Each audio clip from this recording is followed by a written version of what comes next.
जय सिया राम। राधे राधे। आप सभी को मैं पंडित योगेश मिश्रा ज्योतिष आचार्य आपके अपने यूट्यूब चैनल में आप सभी का हार्दिक स्वागत एवं अभिनंदन करता हूँ। ओम विघ्नेश्वराय वरदाय सुरप्रियाय लंबोदराय सकलाय जगद्दिताय नागाननाय सुप्रिय गिरिभूषिताय गौरीसुताय गणनाथ नमो नमस्ते। अपने ज्योतिष सिखाने के श्रृंखला में चतुर्थ दिवस में आप सभी का हार्दिक स्वागत है। एवं कल तक आपने सीखा ज्योतिष के विषय में, तिथि के विषय में, तिथि किसे कहते हैं, एक तिथि का मान क्या होता है। आज अपन ज्ञात करेंगे एक तिथि कितनी डिग्री की होती है और उसी के विषय में आज अपन ज्ञात करेंगे।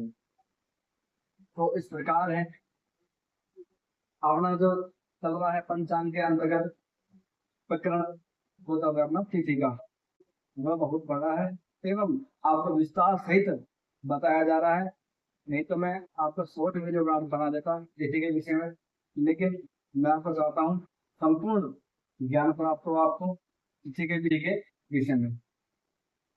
तिथि बार प्रकरण अपना चल रहा है तिथि का प्रकरण।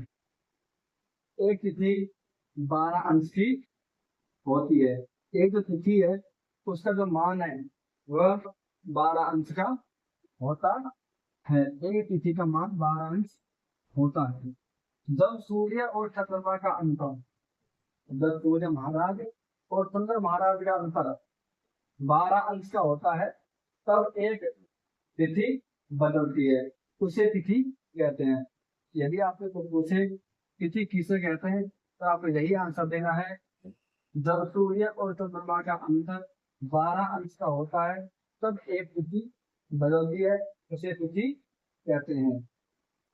और जब जब सूर्य चंद्रमा एक साथ हो, एक ही डिग्री पर हो, तब अमावस्या होती है।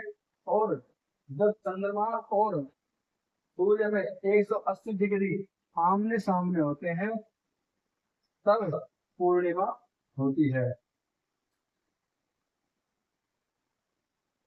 जब चंद्रमा सूर्य से 12 डिग्री आगे निकल जाए, जब चंद्र महाराज सूर्य महाराज से 12 डिग्री आगे निकल जाते हैं तब शुक्ल पक्ष का निर्माण होता है। शुक्ल पक्ष का निर्माण होता है, तिथि प्रारंभ हो जाती है प्रतिपद। यानी कि जब चंद्रमा सूर्य से सूर्य महाराज से 12 डिग्री आगे निकल जाते हैं तब शुक्ल पक्ष का निर्माण होता है। और शुक्ल पक्ष में सर्वप्रथम तिथि आती है, उसका नाम है प्रतिपदा। प्रतिपदा तिथि आती है। और जब चंद्र महाराज सूर्य महाराज से 12 डिग्री आगे निकल जाए, पूर्ण तिथि बन जाती है प्रतिपदा। जब चंद्र महाराज सूर्य महाराज से 12 डिग्री आगे निकल जाते हैं तब बन जाती है पूर्ण रूप से प्रतिपदा। अब यहाँ पर तिथियों के नाम है, तिथियों की संख्या है, कौन कौन तिथि है। प्रतिपदा, द्वितीया, तृतीया, चतुर्थी, पंचमी, षष्ठी, सप्तमी, अष्टमी, नवमी, दशमी, एकादशी, द्वादशी, त्रयोदशी, चतुर्दशी और पूर्णिमा। आपको बताया गया था जब चंद्र महाराज सूर्य महाराज से 12 डिग्री आगे निकल जाते हैं तब पूर्ण रूप से बन जाती है प्रतिपदा। अब प्रतिपदा कितनी डिग्री की होती है। प्रतिपदा 0 डिग्री से प्रारंभ होकर के 12 डिग्री तक होती है प्रतिपदा। अभी इसमें आपको 12 इसमें आपको प्लस करके जाना है। कैसे। 0 डिग्री से 12 डिग्री तक प्रतिपदा और द्वितीय तिथि 12 डिग्री से 24 डिग्री तक द्वितीय तिथि होती है। तृतीय तिथि 24 डिग्री से 36 डिग्री तक होती है। चतुर्थी तिथि 36 डिग्री से प्रारंभ होकर के 48 डिग्री तक रहती है। और पंचमी तिथि 48 डिग्री से 60 डिग्री तक होती है। षष्ठी तिथि 60 डिग्री से 72 डिग्री तक होती है। सप्तमी तिथि 72 डिग्री से 84 डिग्री तक होती है। अष्टमी तिथि 84 डिग्री से प्रारंभ होकर के 96 डिग्री तक रहती है। नवमी तिथि 96 डिग्री से 108 डिग्री तक रहती है।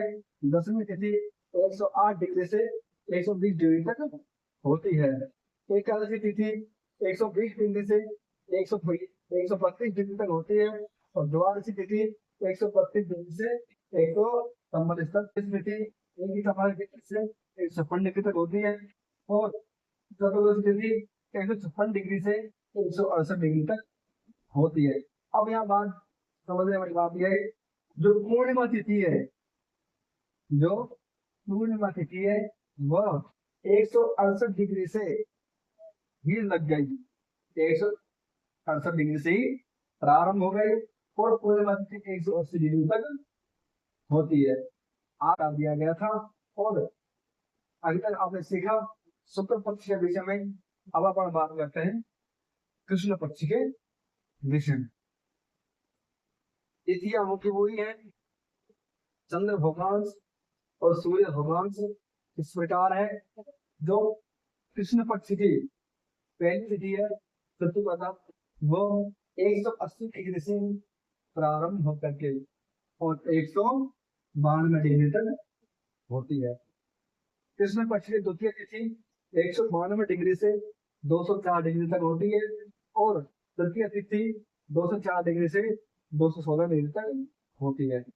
चतुर्थी तिथि 216 डिग्री से 228 डिग्री तक होती है। पंचमी तिथि, जो पंचमी तिथि है यह 228 डिग्री से 240 डिग्री तक होती है। षष्ठी तिथि 240 डिग्री से 252 डिग्री तक होती है। और सप्तमी तिथि 252 डिग्री से 264 डिग्री तक होती है। अष्टमी तिथि 264 डिग्री से 276 डिग्री तक होती है। और नवमी तिथि 276 डिग्री से 288 डिग्री तक होती है। दसवीं तिथि 298 डिग्री से प्रारंभ होकर के 300 डिग्री तक होती है। और एकादशी तिथि है 300 डिग्री से प्रारंभ होकर के 312 डिग्री तक होती है। और जो द्वादशी तिथि है 312 से प्रारंभ होकर के 324 डिग्री तक होती है। और त्रयोदशी तिथि है 324 डिग्री से 336 डिग्री तक होती है। और चतुर्दशी तिथि है 370 डिग्री से और 348 डिग्री तक होती है। अगर देखिए अमावस्या तिथि 348 डिग्री पर ही लग गई और इसे पूर्ण होने के लिए 12 डिग्री और इसमें प्लस कर देंगे और अमावस्या 348 डिग्री से 360 डिग्री तक होती है। अब समझने वाली बात यह है, आपको बता दिया गया था जब सूर्य चंद्रमा एक साथ हो, एक ही डिग्री पर हो, तब अमावस्या होती है। सूर्य और चंद्रमा जब एक साथ हो पर एक ही डिग्री पर हो, एक साथ हो एक ही डिग्री पर हो, तब अमावस्या होती है। और जब चंद्र महाराज और सूर्य महाराज, जब चंद्र महाराज और सूर्य महाराज 180 डिग्री में 180 डिग्री आमने सामने होते हैं, तब पूर्णिमा होती है। 180 डिग्री ऐसे देखिए 360 डिग्री है, 360 डिग्री के आधे 180 डिग्री है। और 180 डिग्री के आमने सामने चंद्र महाराज और सूर्य महाराज रहेंगे, तब पूर्ण रूप से पूर्णिमा कहलाता है। और अब अपन ज्ञात करेंगे तिथियों की संख्या के बारे में एवं कौन सी तिथि शुभ होती है और कौन सी तिथि अशुभ होती है। इस प्रकार अब अपन आगे चर्चा करते हैं।